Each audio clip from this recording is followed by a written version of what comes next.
Now, animal rights campaigners are protesting against plans to build a 30-acre pig farm in Foston Prison in South Derbyshire.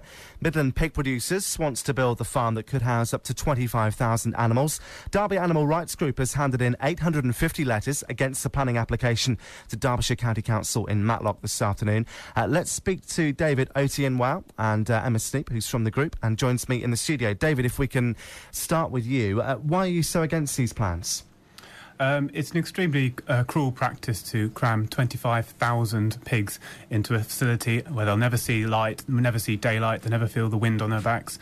We should be moving towards kinder methods of farming, and this is a massive step backwards. It's also very bad for the local environment, and we have very grave health concerns because when you keep a lot of animals in very cramped conditions, it's a breeding ground for different diseases. As far as the environment issue is concerned, I know that the slurry that's produced by the pigs will be used to generate electricity for the national grid. So the company involved in this are actually saying, look, we are considering the environment.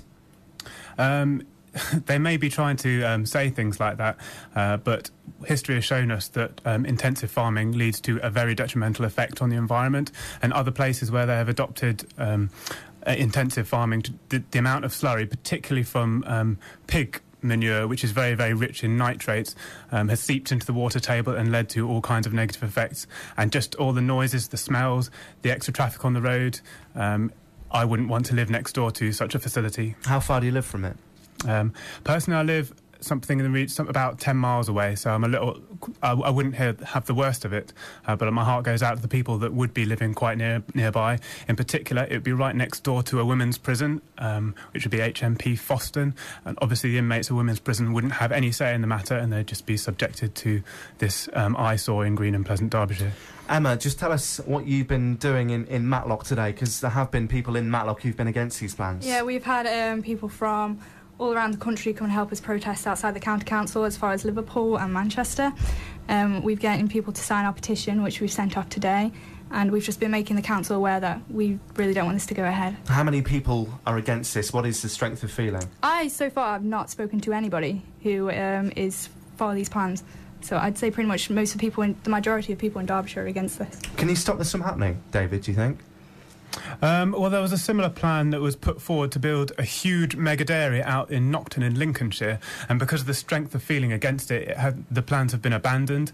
So we're hoping that that Derbyshire County Council will listen to public opinion in the same way as Lincolnshire did, and will stop this huge factory farm from going ahead. Are you hopeful of that happening? I am hopeful, yes. I think, as Emma said, the vast majority of people don't want to see us moving over towards crueler and more dangerous farming practices. Animals should be out in the countryside if they're going to be farmed, and I trust that Derbyshire County Council will listen to the people they're representing. Thank you for talking to us tonight, David Otienwau and Emma Sneap as well from Derby Animal Rights Group. Well, in a statement, Midland Pig Producers, which wants to build the farm, says animal welfare is its top priority. It says in order for UK farming companies to be able to compete with the meat imported from abroad, they must be economically active. The public consultation on the pig farm ends on Friday. After that, the Planning and Regulatory Control Committee will make a decision on whether the pig farm can be built.